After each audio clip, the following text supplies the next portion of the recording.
those, key objectives. And we put them in sort of four buckets. One is getting DAXI approved, continuing to make sure that we invest in the commercial side and drive RHA revenue, continue to get, the Opal platform in sort of this next generation entrenched in the market, and then preserving financial flexibility with our cash runway. And so, Toby, maybe I turn it over to you in terms of maybe a little bit more of the granularity on that.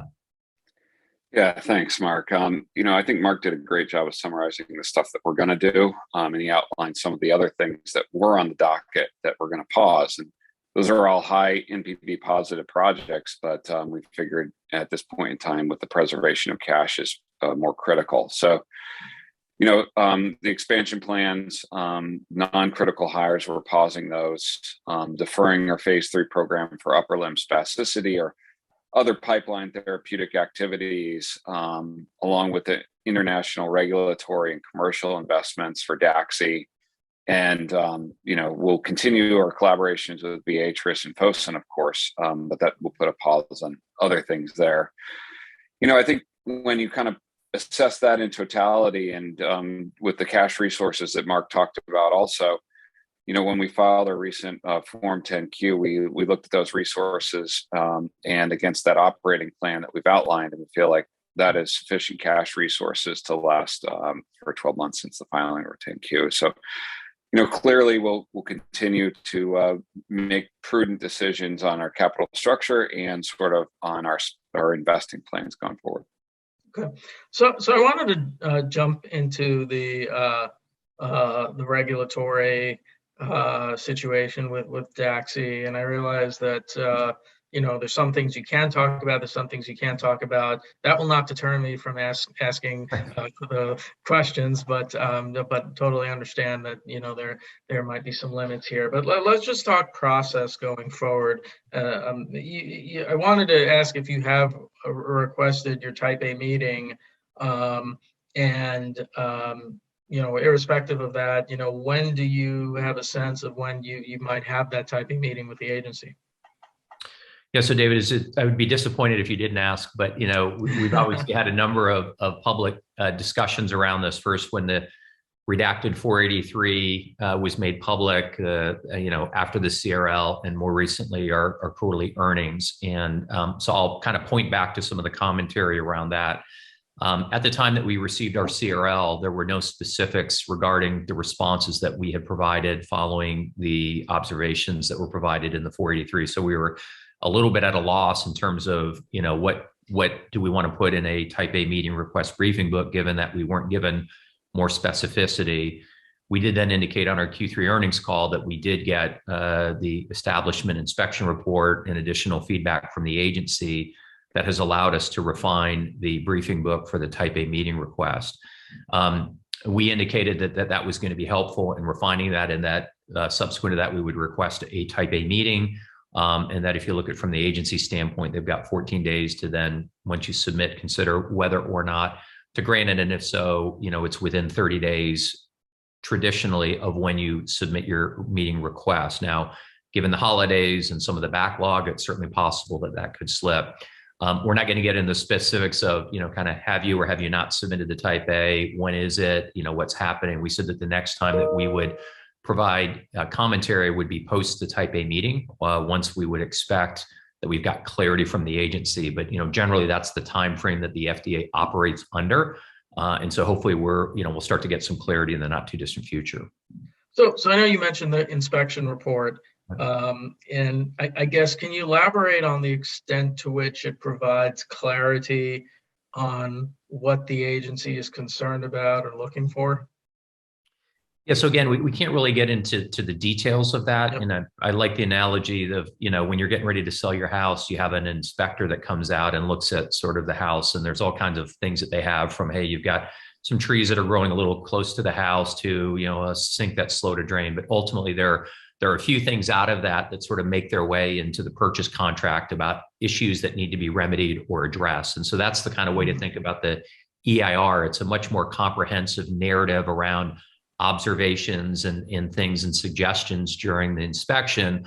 And then ultimately those issues that they deem to be deficiencies that rise to a certain level show up in the 483. And so it's really through that that EIR and frankly subsequent communication, that we were able to get a little bit more clarity on, of the responses that we provided, what do we need to sort of narrow the focus on? And so we're not going to get into the details of it, but it's that sort of combination of the EIR and feedback from the agency that has allowed us to narrow our focus.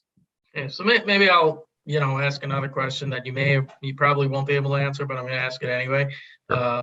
And it's really kind of comes down to the extent to which the agency perhaps might be satisfied with at least some of the items that you addressed following the 483. So my understanding is, you got the 483 in July, you responded to it, and you got a CRL. Right. So are there some issues that were put to bed and obviously there are other issues that haven't? Maybe you can talk to that. Yeah, again, I think we're sort of walking a fine line on this, given what we've said. So I'll point you back to it. We did say previously that we felt the responses that we provided to the 43 observations were comprehensive and addressed the agency's concerns. And that, based on feedback, we've refined sort of the type A meeting request. And so I think embedded therein is that by refining the request, we know that there's a few things that, we need to focus on versus all of them. Got it. Okay. In terms of addressing the issues that were raised, is there a way to talk to the level of incremental spend to address? I mean, there's, hiring and deployment of consultants and other things. I mean, how should we think about that? I mean, again, I think the type A meeting will be the point where we can provide more clarity. At this point right now, we feel, again, pretty good with the responses that we provided and are going to look to the agency to provide us clarity and guidance in terms of what exactly is it that we're going to need to agree upon to get the product approved. Okay. And then one more question. I appreciate you bearing with me because I feel like I'm asking different so I'm asking things a lot of different ways, but just this is part of the gig, right? Sure. Yeah. So, one thing that, is sort of obvious is that, you had a PDUFA a year ago, right, and a pre-approval inspection that didn't happen. And then it did, 9 months later, right, post PDUFA. So, now that we're moving out of the pandemic, how concerned should we be about resource constraints at the FDA? And I'm not going to call it foot dragging. I'm just going to call it resource constraints. And I don't know if you have a view there, but if you do, it'd be helpful to hear what you think. Yeah, I mean, it's all speculation, and I think not all are created equal in this situation either. I mean, it feels like we dealt with this a little bit when our inspection was delayed due to the pandemic travel restrictions, right? And there was a lot of lack of clarity around how are they going to prioritize, how are they going to make decisions, how do local laws or sort of compliance figure into all that. It does feel like, obviously, as we are moving our way through the pandemic, that they are starting to get caught up a little bit, but there's no doubt that there was a backlog of activities. And so where we are in that journey, it's hard to know. And I'm sure that, again, some divisions or some products will kind of garner different treatment than others. So it's really hard to say. We're hopeful that, given some from our view of the challenges that we've had, right, and the fact that like the CRL didn't have details, that there will be sort of an adherence to the normal timelines and requirements, and that's sort of all we can do is to try and make sure that we get a fair shake in this whole thing. Okay, well, let's move on to RHA. Plenty to talk about there. And the first question I have is just a refresher more on reminding us,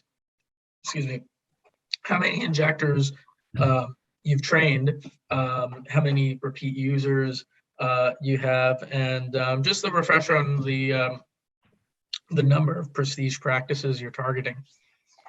Sure. So we launched the RHA filler line, which again has 3 different SKUs, RHA 2, 3, and 4, each with sort of different levels of thickness, starting from sort of deep to superficial to address different needs.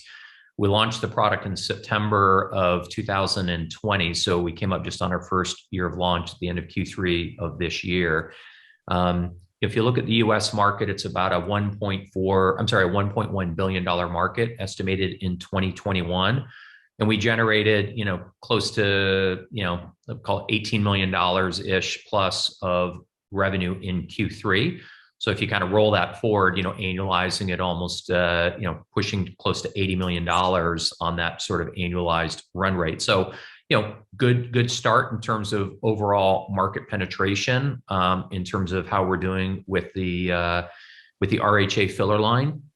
And, we're receiving, really good feedback in the market from that, in terms of how we're positioning it relative to competitors. In terms of numbers of practices, we've been onboarding roughly 500 practices per quarter.